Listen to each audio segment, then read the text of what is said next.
Bonjour à tous et bienvenue dans cette nouvelle vidéo et dans cette nouvelle série consacrée aux répliques d'Onyx. Pour cette première vidéo, je vais vous présenter l'emblématique Colt 1911 A1.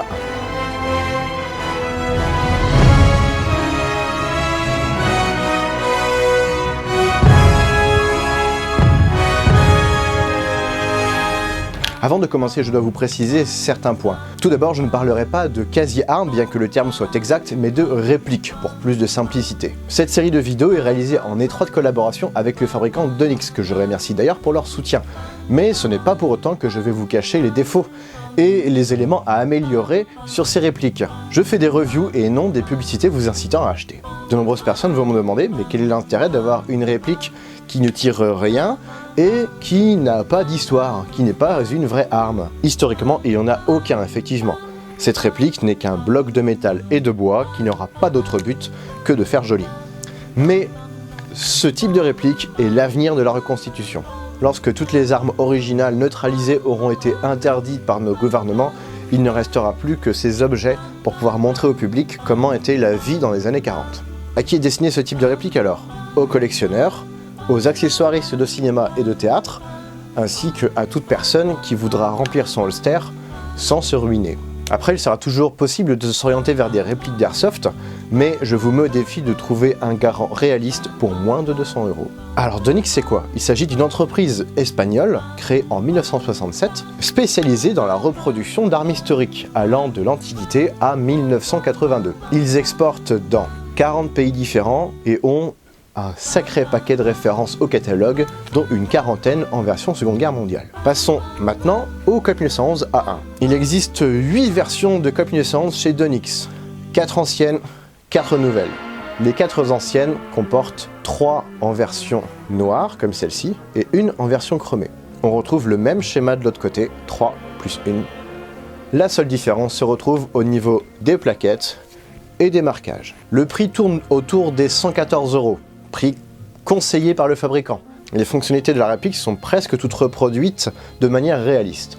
Presque. Manipuler le chargeur, y mettre des cartouches, insérer le chargeur, manipuler la culasse, manipuler la détente. Bobo. Il est possible de mettre une dragonne.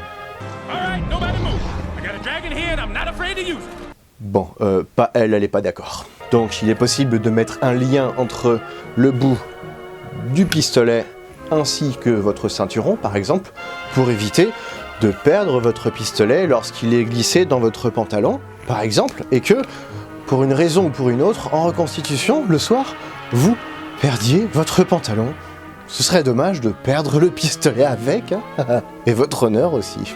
Des marquages sont présents sur la culasse, mais ils ne sont pas réalistes. Et des marquages sont présents sur la carcasse, et ils ne sont pas réalistes. On retrouve un numéro de série, identique à toutes les répliques évidemment. On retrouve le M1911 A1 US Army et d'Onyx Made in Spain. Oui, ce marquage est réglementaire pour toutes les exportations. C'est pour ça que toutes les répliques de chez d'Onyx auront un marquage d'Onyx Made in Spain apparent. On sent l'empreinte du moule quand même, hein. On voit que tous les marquages, surtout le M1911 US Army, est très légèrement encadré. L'arrêtoir de culasse est mobile.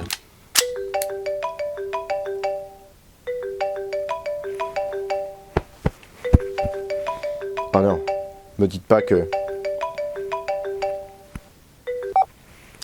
Allô?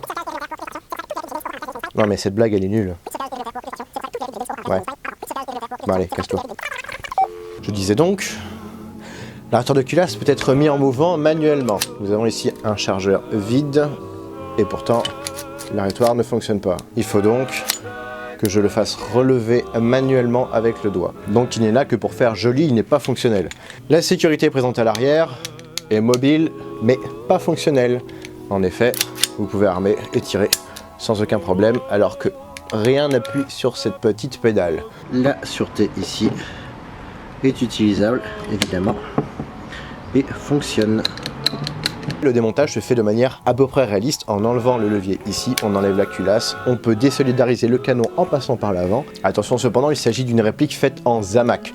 Ne comptez donc pas garder votre réplique en bon état si vous jouez avec toutes les 2 minutes. En armant, en tirant, en armant, en tirant, enfin tirant, percutant, à savoir qu'il y aura une usure assez rapide au niveau du marteau, ici.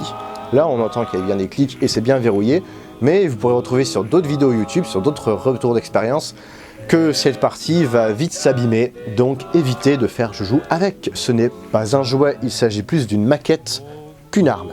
Sur le poids, on est à 920 grammes, soit 200 grammes de différence avec le vrai. Donc il faut avoir un vrai à côté pour pouvoir comparer et sentir réellement la différence. Il est possible de chambrer une cartouche, mais ne vous inquiétez pas, il n'y a pas de percussion.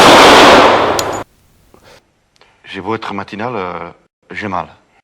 Je disais donc qu'il est possible de chambrer une cartouche, mais en 9 mm.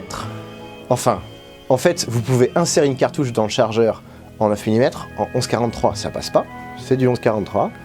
Et ça ne passe pas.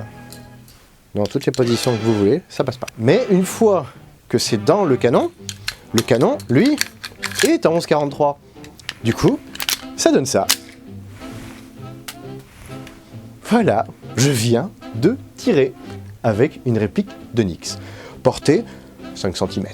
Nous avons quelques défauts visuels avec le vrai, mais je ne vais pas m'attarder là-dessus. Le plus gros défaut que je puisse trouver, la butée du ressort de crosse, donc la pièce ici, qui est beaucoup plus grosse sur le Donix que sur une version plutôt correcte. Au niveau des améliorations, il n'y a rien à ajouter. Au niveau des accessoires, il n'y a rien à ajouter. Voici ce qui conclut cette vidéo de... Pour les améliorations, il y a un élément qui m'a vraiment dérangé lorsque j'ai reçu la réplique, elle était comme ça. Pour le visuel, le reste de la réplique, on ne peut pas faire grand chose d'autre. Par contre, pour les plaquettes, j'avoue que j'étais un peu déçu. Alors à la base, j'ai voulu les remplacer par des plaquettes originales. N'y pensez même pas. Ce n'est pas compatible. Les plaquettes originales sont très légèrement plus grandes. Les trous ne sont pas situés aux mêmes endroits. Pour ma part, j'ai préféré les modifier pour éviter ces teintes trop claires. Bien que normalement, sur les Colt 1911 A1, il s'agit de plaquettes en bakélite, qui existent d'ailleurs en version Donix. Mais à la base, les plaquettes venaient du Colt M1911, mais ce n'est pas parce qu'il n'y a pas de photo que ça n'a pas existé, et ce n'est pas parce que ça n'a... Ta gueule! Pardon, désolé. Comment les ai-je modifiés pour avoir cette teinte? Il s'agit d'une poudre à mélanger avec de l'eau, et en fonction du pourcentage d'eau, vous aurez une teinte plus ou moins claire. Et je l'ai simplement appliquée, comme ça. Alors après, je sais pas pourquoi, mais la réaction chimique a fait que le vernis de base s'est barré très rapidement, pour finalement remplacer par cette couleur qui est très sympa. Bilan de l'opération, ça m'a coûté le prix de la poudre en question, et ça m'a pris 10 minutes pour faire ça. 10 minutes, pas plus.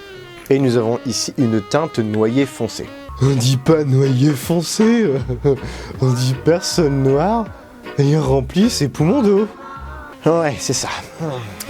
C'est une bonne blague de merde. Elle sent jusqu'ici. Le Zamac de cette réplique a été bronzé de manière industrielle. Donc libre à vous de pouvoir utiliser le côté vert d'une éponge pour pouvoir le patiner de manière réaliste. Je dis bien de manière réaliste.